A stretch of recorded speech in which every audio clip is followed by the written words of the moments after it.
میری 14 سالہ خوبصورت سالی کچھ دنوں کے لیے ہمارے گھر رہنے آئی۔ میں جسے بچی سمجھ رہا تھا وہ تو پوری آگ نکلی۔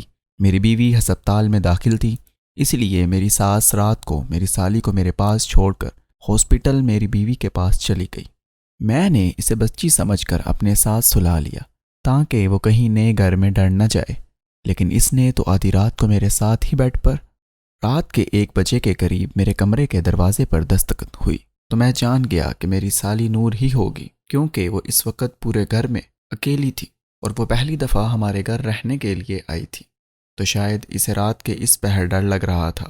جیسے ہی میں نے دروازہ کھولا تو یہ دیکھ کر میری حیرت کی انتہا نہ رہی کہ وہ نیم برہنہ سی نائٹی پہنے دروازے پر کھڑی تھی۔ مجھے دیکھتے ہی کہنے لگی کہ ایاز بھائی، مجھے آپ کے گھر میں بہت ڈر لگ رہا ہے، کیا میں رات آپ کے ساتھ آپ کے کمرے میں گزار سکتی ہوں؟ میری نظر میں تو نور ایک 14 سال کی بچی تھی، لیکن میں پہلی بار اسے یوں دیکھ رہا تھا، لیکن وہ تو کسی گلاب کی کلی کی طرح تر و تازہ تھی۔ 14 سال کی عمر میں ہی اس کا بدن بھرپور جوان ہو گیا تھا۔ کمرے میں مدھم روشنی ہونے کے باوجود بھی نیم برہنہ نائٹی میں اس کے جسم کا ہر حصہ واضح نظر آ رہا تھا۔ وہ میری بیوی کی چھوٹی بہن تھی۔ یہی سوچ کر میں نے اس کے وجود سے نظر چڑائی اور اسے سونے کے لیے صوفے پر تکیہ رکھ کر دے دیا اور خود بیڈ پر لیٹ کر موبائل چلانے لگا۔ میری شادی کو 6 سال ہونے والے تھے اور میری شادی کے وقت نور ایک 8 سال کی بچی تھی۔ میرا اپنے سسرال بہت کم ہی آنا جانا تھا، اسی لیے میں نور کو ابھی تک بچی ہی سمجھ رہا تھا، لیکن مجھے کیا خبر تھی کہ وہ تو پوری قیامت بن چکی ہے۔ میں موبائل میں مگن تھا اور نور صوفے پر بے چین لیٹی تھی۔ رات کے اس پہر موبائل پر بھی ایک سے بڑھ کر ایک سامان سامنے آ رہا تھا، جس کی وجہ سے میرے سوئے ہوئے جذبات جاگ رہے تھے۔ میں نے رات کو آواز دے کر پوچھا کہ کوئی مسئلہ ہے کیا؟ نور کہنے لگی کہ ایاز بھائی، یہ صوفہ بہت چھوٹا ہے اور میرے پاؤں صوفے سے باہر جا رہے ہیں، جس کی وجہ سے میں صحیح طرح سے لیٹ نہیں پا رہی۔ نور کی بات سن کر میں نے کہا کہ ٹھیک ہے، تم بیڈ پر آ جاؤ، میں صوفے پر لیٹ جاؤں گا۔ نور جیسے ہی بیڈ پر آئی تو میں اپنا تکیہ لے کر اٹھنے لگا، لیکن نور نے میرا ہاتھ پکڑ کر روک لیا اور کہنے لگی کہ ایاز بھائی، آپ کیا ساری رات بیٹھے ہی رہیں گے؟ میرے ساتھ یہیں بیڈ پر سو جائیں، مجھے کوئی پریشانی نہیں ہوگی۔ میرے لیے نور کے جسم سے نظریں ہٹانا مشکل ہو رہا تھا۔ میں نے بہت مشکل سے نور کی بات مان کر دوسری طرف کروٹ بدلی اور موبائل چلانے لگا۔ مجھے پتہ ہی نہیں چلا کہ کب میری آنکھ لگ گئی۔ ابھی مجھے سوئے ہوئے کچھ ہی دیر گزری تھی کہ اچانک ہی میری آنکھ کھلی اور میرے رونگٹے کھڑے ہونے لگے۔ میں سوچ بھی نہیں سکتا تھا، جسے میں ایک کم عمر بچی سمجھ رہا تھا وہ تو پوری شراب ہے۔ ہر گزرتے پل کے ساتھ میرے دل میں جذبات کا طوفان ٹھاٹھے مارنے لگا تھا، لیکن میں بہت مشکل سے خود پر قابو پا رہا تھا۔ لیکن پھر نور نے میرے ساتھ کچھ ایسا کیا کہ میرے قدموں تلے سے زمین نکل گئی اور نہ چاہتے ہوئے بھی میں اس کی بات ماننے پر مجبور ہو گیا۔ میری اور ارم کی شادی کو 6 سال گزر چکے تھے اور ان 6 سالوں میں ایسا کوئی دن نہیں تھا جب ارم نے میری خدمت میں کوئی کسر چھوڑی ہو۔ میری اور ارم کی پہلی ملاقات کالج میں ہوئی تھی اور ہم دونوں ایک دوسرے کو پہلی ہی نظر میں پسند آ گئے تھے۔ ہم دونوں کے پیار محبت کا سلسلہ بڑھتے بڑھتے شادی تک پہنچ گیا تھا۔ جب میں نے اپنے گھر والوں کو ارم کے متعلق بتایا تو میری ماں نے یہ کہہ کر انکار کر دیا کہ خاندان سے باہر وہ کسی صورت میری شادی نہیں کریں گی، لیکن میں ارم کی محبت میں اتنا آگے بڑھ چکا تھا کہ واپسی کا کوئی راستہ ممکن ہی نہیں تھا۔ ارم کے بغیر تو ایک پل بھی گزارنا مشکل تھا۔ ہم دونوں اپنی ہی محبت میں ساری حدود پار کرتے ہوئے تمام رشتے قائم کر چکے تھے۔ کالج میں جانے کے بعد ہم دونوں ایک دوسرے کا ہاتھ پکڑ کر واپس باہر نکل جاتے اور کالج کے پیچھے بنے ہوئے چھوٹے چھوٹے ہوٹلوں میں ایک دوسرے کے ساتھ وقت گزارتے۔ میں نے اپنی ماں کو منانے کی بہت کوشش کی، لیکن وہ کسی بھی صورت میں اس شادی کے لیے راضی نہ ہوئی اور میں نے اسے ساتھ بھگا کر شادی کر لی۔ جب میرے ماں باپ کو اس بارے میں علم ہوا تو انہوں نے مجھے گھر سے ہی نکال دیا، کیونکہ میں کوئی نوکری نہیں کرتا تھا اور نہ ہی میری کوئی کمائی تھی۔ اور جب ارم کے گھر والوں کو اس بارے میں پتہ چلا تو وہ بھی ہماری شادی کے خلاف ہو گئے، اور وجہ یہی تھی کہ میں کچھ بھی نہیں کماتا تھا۔ بہت مشکل سے میں نے ارم کے گھر والوں کو راضی کیا، لیکن ارم کے گھر والوں نے ہم سے ملنا جلنا ختم کر دیا تھا۔ کافی عرصے تک میں اور ارم فاقوں والی زندگی گزارتے رہے، لیکن جیسے میری نوکری لگی اور میرے حالات کچھ بہتر ہوئے تو ارم نے اپنے گھر والوں سے ملنا جلنا شروع کر دیا۔ لیکن اب وہ لوگ مجھے بالکل بھی پسند نہیں تھے، کیونکہ جب مشکل حالات تھے تو انہوں نے مجھے نہیں اپنایا تھا، اور اسی لیے میں ارم کے گھر نہ جانے کے برابر جاتا تھا۔ سال میں 1 یا 2 دفعہ، اسی لیے میں نے ارم کی چھوٹی بہن نور کو کبھی صحیح سے دیکھا بھی نہیں تھا، نہ ہی میں اس بات سے واقف تھا کہ وہ اب 14 برس کی ایک خوبصورت لڑکی بن چکی ہے۔ خدا نے ہمیں اولاد کی نعمت سے کئی سالوں تک محروم رکھا تھا، اور بہت زیادہ علاج کروانے کے بعد اب ارم ہمارے بچے کو جنم دینے جا رہی تھی۔ میرے گھر والے تو تھے ہی نہیں، اسی لیے مجبوراً مجھے ارم کی ماں کو بلوانا پڑا، اور جب ہم ارم کو ہسپتال لے کر گئے تو ڈاکٹر نے بتایا کہ ارم کو 1-2 دن ہسپتال میں رہنا پڑے گا۔ پریگننسی کے اس عرصے میں ارم کو بہت سی بیماریاں ہو چکی تھیں، اس لیے اس کا کیس کافی مشکل تھا۔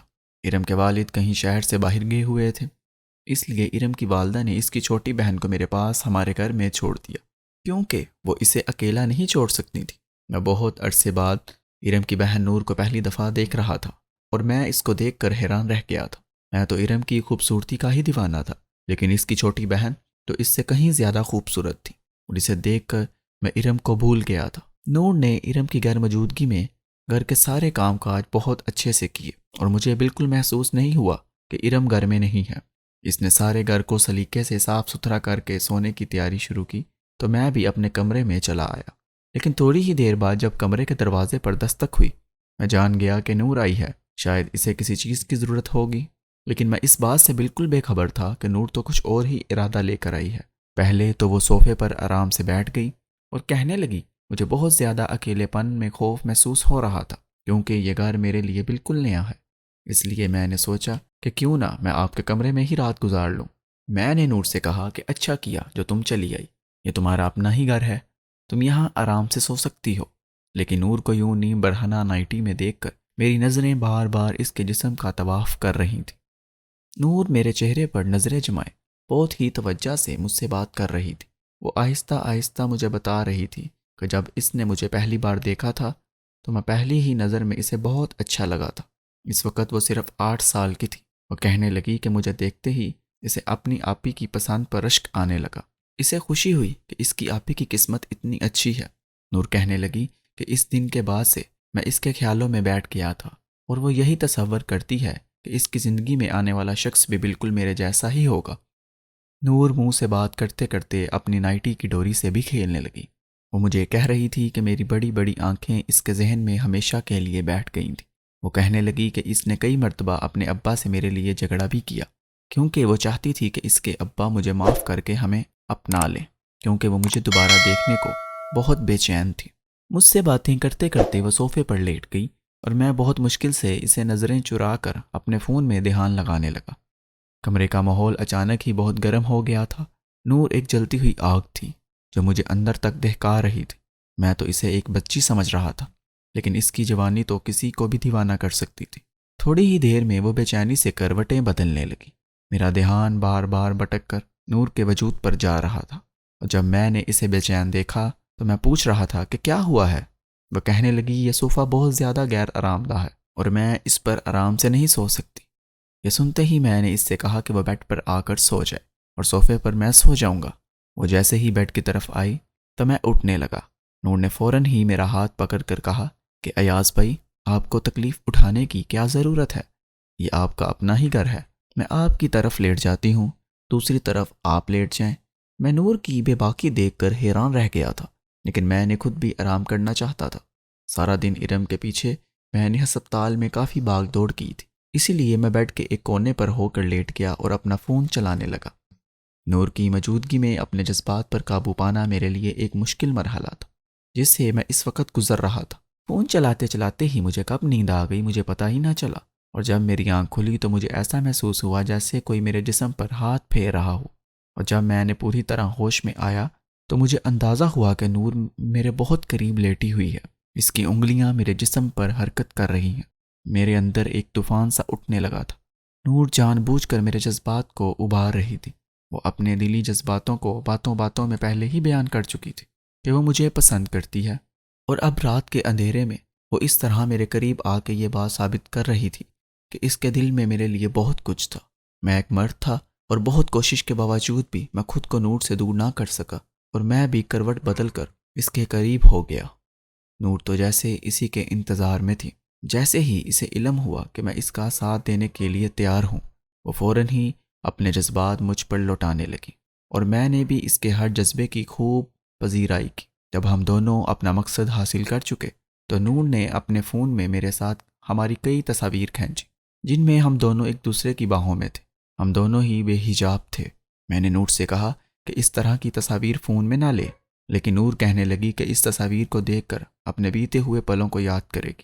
میں اس کی ایک ایک ادا پر فدا ہو گیا تھا۔ وہ پوری طرح اپنی جوانی مجھ پر لٹا چکی تھی۔ اس کا نرم و نازک گلاب جیسا کھلتا بدن مجھے مدہوش کر گیا تھا، اور میں یہ تب بھول گیا تھا کہ میری محبوب بیوی اس وقت تکلیف کی حالت میں ہسپتال میں داخل ہے اور وہ کبھی بھی میری بچی کو جنم دے سکتی ہے۔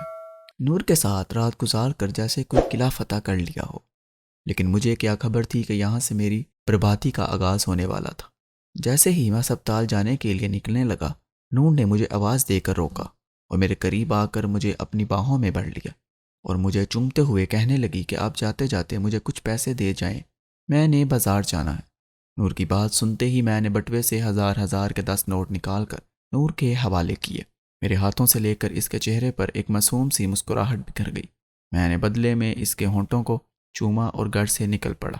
میرا سارا راستہ خوشی سے سرشار۔ جب ہسپتال پہنچا تو میری بیوی ارم کی حالت بہت خراب تھی۔ ڈاکٹر نے بتایا کہ ارم زندگی اور موت کے درمیان جھول رہی ہے اور کبھی بھی کچھ بھی ہو سکتا ہے۔ ارم کی ماں بھی بہت زیادہ پریشان تھی، جبکہ ہسپتال جا کر میری حالت بھی خراب ہو گئی تھی۔ سارا دن میں ارم کے ساتھ رہا، لیکن ارم کی حالت پہلے سے بہتر نہ ہوئی۔ ڈاکٹر نے کہا کہ کچھ دن ارم کو اور ہسپتال میں رکھنا ہوگا۔ یہ سن کر نہ جانے کیوں مجھے عجیب سا سکون محسوس ہوا کہ ارم جتنے دن ہسپتال میں رہتی مجھے نور کے ساتھ وقت گزارنے کا موقع مل جاتا۔ میں نے ڈاکٹر سے کہا کہ میری بچی کو کچھ نہیں ہونا چاہیے۔ ڈاکٹر نے مجھے تسلی دی۔ میں رات تک ہسپتال میں رہا اور رات کے وقت میں ارم کی امی سے یہ کہہ کر گھر واپس آ گیا کہ نور گھر پر اکیلی ہوگی، واپس جانا چاہیے، کیونکہ ہسپتال میں ارم کے ساتھ کسی عورت کو ہی رکنے کی اجازت دی، اسی لیے ارم کی امی کا رہنا بہت ضروری تھا۔ میں جب ہسپتال سے گھر واپس لوٹا تو نور بہت ہی خوش تھی اور مجھے ایک ایک کر کے سارے کپڑے پہن کر دکھا رہی تھی۔ اسے مجھ سے بالکل بھی شرم محسوس نہیں ہو رہی تھی۔ وہ بہت آرام سے میرے سامنے بنا کسی دوپٹے کے بے جھجک گھوم رہی تھی۔ اس کے کپڑے جسم پر اس قدر فٹ تھے کہ سب کچھ واضح نظر آ رہا تھا۔ وہ بار بار میرے قریب آتی اور میں اپنے ہوش کھونے لگتا۔ اچانک ہی وہ مجھ سے پوچھنے لگی کہ میں ارم آپی کی الماری کھول کر دیکھ سکتی ہوں؟ میں نے نور سے کہا کہ اس میں بلا پوچھنے کی کون سی بات ہے، تمہاری آپی کی تو الماری ہے۔ اس نے کہا کہ چابی دیں پھر مجھے۔ میں نے اسے چابی دے دی اور وہ ارم کی الماری کھول کر ایک ایک چیز دیکھنے لگی، اور ارم جو کپڑے میرے لیے رات کو پہنتی وہ نکال کر مجھے دکھانے لگی۔ وہ مجھ سے پوچھنے لگی کہ اس میں سے آپ کو کون سا پسند ہے؟ میں نے ایک چھوٹی سی نیلی رنگ کی نائٹی پر ہاتھ رکھا اور اسے کہا کہ یہ ارم پر بہت جچتی ہے۔ یہ سنتے ہی نور وہ نائٹی اٹھا کر کمرے سے نکل گئی، اور جب کافی دیر بعد واپس آئی تو میری آنکھیں حیرت سے پھیل گئیں۔ وہ ارم کی نائٹی پہنی اس سے بھی کہیں زیادہ حسین لگ رہی تھی۔ اچانک ہی وہ میرے آگے آ کر مسکراتے ہوئے پوچھنے لگی کہ یہ میرے بدن پر زیادہ جچ رہی ہے یا آپی پر؟ یہ سنتے ہی میں نے اسے اپنی باہوں میں بھرا اور بہت محبت سے اس سے کہا کہ یہ تمہارے دودھیا بدن پر بہت خوب لگ رہی ہے۔ ارم تو یہ پہن کر اتنی اچھی نہیں لگتی، تم لگ رہی ہو۔ میں نے اس کے ہاتھ میں پکڑا موبائل لے کر سائڈ پر رکھ دیا اور خود اس پر اپنی محبت لوٹانے لگا۔ اسے اس نائٹی میں دیکھ کر تو میں بالکل ہی بے قابو ہو گیا تھا۔ میں سوچ بھی نہیں سکتا تھا کہ 14 سال کی عمر میں کوئی لڑکی حسن کی دیوی بھی ہو سکتی ہے، لیکن نور تو حسن کی ساری حدیں پار کر رہی تھی۔ اس کا پورا بدن بہت حسین تھا اور میں ہر گزرتے پل کے ساتھ اس پر حاوی ہوتا جا رہا تھا۔ ساری رات اس پر اپنے جذبات لوٹانے کے بعد جب میں صبح ہسپتال پہنچا تو مجھے پتہ چلا کہ میری بیوی نے ابھی ایک مردہ بچی کو جنم دیا ہے۔ یہ سن کر تو میری حالت خراب ہو گئی۔ میری بیوی کی حالت بھی بہت زیادہ خراب تھی اور ڈاکٹر اسے ٹھیک کرنے کی کوشش کر رہے تھے۔ شام تک ارم کی حالت کچھ بہتر ہوئی تو اسے ہسپتال سے چھٹی مل گئی۔ مجھے اپنے بچے کے انتقال کا بہت دکھ تھا۔ میں ارم کو سنبھالتے ہوئے گھر لے آیا۔ ارم کو دیکھ کر نور کا چہرہ اتر گیا تھا۔ اس نے ایک عجیب سی نظر سب پر ڈالی اور کمرے میں چلی گئی۔ میں نے ارم کو کمرے میں لا کر لٹا دیا۔ اس کی امی نے مجھے ارم کی دوائیوں سے متعلق آگاہ کیا۔ میں ارم کی امی کے ساتھ باہر لاؤنج میں بیٹھا ان کی باتیں سن رہا تھا کہ جب میں نے نور کو ارم کے پاس جاتے ہوئے دیکھا، مجھے کچھ خوف محسوس ہوا، لیکن میں جانتا تھا کہ نور ایسی کوئی بات ارم کے آگے نہیں کہے گی۔ تھوڑی دیر میں نور واپس آئی اور اپنی ماں سے کہنے لگی کہ چلیں امی، اب ہم گھر چلتے ہیں، اور وہ دونوں اپنے گھر واپس چلے گئے۔ میں نے نور کو آخری بار الوداع نظروں سے دیکھا کیونکہ میں جانتا تھا کہ اب ہم دونوں کا ملنا بہت مشکل ہے۔ نور کو جاتا دیکھ کر میں نے ایک ٹھنڈی آہ بھری تھی۔ تھوڑی دیر بعد جب میں دودھ کا گلاس لیے اپنے کمرے میں پہنچا تو میں نے ارم سے کہا کہ کوئی بات نہیں، اگر ایک اولاد چلی بھی گئی تو ہمیں اللہ دوبارہ اولاد سے نوازے گا۔ میری بات سن کر ارم نے مجھے بہت اچھی نظروں سے دیکھا اور کہنے لگی، جو میں نے کھو دیا ہے اسے دوبارہ پانا ممکن ہی نہیں۔ ارم کے لہجے نے مجھے چونکا دیا تھا۔ میں اس کے آگے ہی بیٹھ گیا اور اسے کہنے لگا کہ ایسی بات کیوں کر رہی ہو؟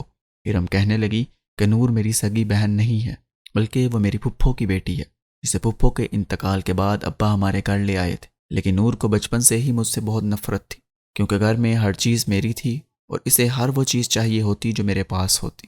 ابا نے کبھی اسے کسی چیز کی کمی محسوس نہ ہونے دی، لیکن اس کے باوجود بھی وہ مجھ سے حسد میں مبتلا رہی۔ اس کی نظر ہر اس چیز پر ہوتی جو ابا میرے لیے لاتے یا جسے میں پسند کرتی۔ جب میری تم سے شادی ہوئی تو تم میرے گھر آنا جانا نہیں کرتے تھے، اور مجھے اس بات کی تسلی تھی وہ تم پر اپنی نظریں نہیں جمائے گی، لیکن مجھے اندازہ نہیں تھا کہ وہ میرے حسد میں اتنی آگے بڑھ چکی تھی کہ اس نے تمہیں مجھ سے چھیننے کے لیے وہ سب کر دیا جس کے بارے میں میں سوچ بھی نہیں سکتی تھی۔ ارم کی آنکھوں سے آنسو بہہ رہے تھے اور وہ مجھ سے کہہ رہی تھی کہ نور نے جانے سے پہلے مجھے وہ ساری ویڈیو دکھا دی ہیں اور وہ ساری تصاویر بھی دکھا دی ہیں جن میں ہم دونوں ایک ساتھ تھے۔ ارم کی بات سن کر میں صدمے میں آ گیا۔ نور نے سب کچھ جان بوجھ کر ایک مقصد کے تحت کیا تھا؟ میں اس کے ہاتھوں کھلونا بن گیا تھا۔ ارم کی آنکھوں میں میرے لیے صرف اور صرف نفرت باقی بچ گئی تھی۔ اس نے اپنی اولاد بھی کھو دی تھی اور شوہر بھی۔ میں ارم کے آگے شرمندگی سے سر چکا گیا تھا۔ ارم نے مجھ سے کہا کہ وہ جاتے جاتے مجھ سے میری نیلی نائٹی مانگ کر لے گئی ہے، کیونکہ وہ تمہیں بہت زیادہ اس کے بدن پر جچتی تھی۔ مجھے لگا تھا جیسے ارم کے لفظوں نے مجھے زمین میں زندہ گاڑ دیا ہو۔ وقت جذبات کے ہاتھوں میں اپنی پوری زندگی ہار گیا تھا اور اب کبھی ارم کے آگے نظر اٹھا کر زندگی نہیں گزار سکتا تھا۔ نور نے کچھ ہی وقت بعد مجھے بلیک میل کرنے کا سلسلہ شروع کر دیا۔ وہ مجھ سے ہر بار ایک بڑی رقم کا تقاضا اور میرے نہ دینے کا کہنے پر میری تصاویر وائرل کرنے کی دھمکی دیتی۔ میں جسے 14 سال کی ایک سیدھی سادی معصوم بچی سمجھ رہا تھا، وہ دراصل ایک فتنہ تھی جس نے میری پوری زندگی برباد کر کے رکھ دی تھی۔ میرا اور ارم کا تعلق مردہ ہو گیا تھا، کیونکہ ارم اب مجھے صرف اور صرف نفرت کی نگاہ سے دیکھتی تھی۔ وقت، لذت اور مزے نے مجھے کہیں کا نہیں چھوڑا تھا۔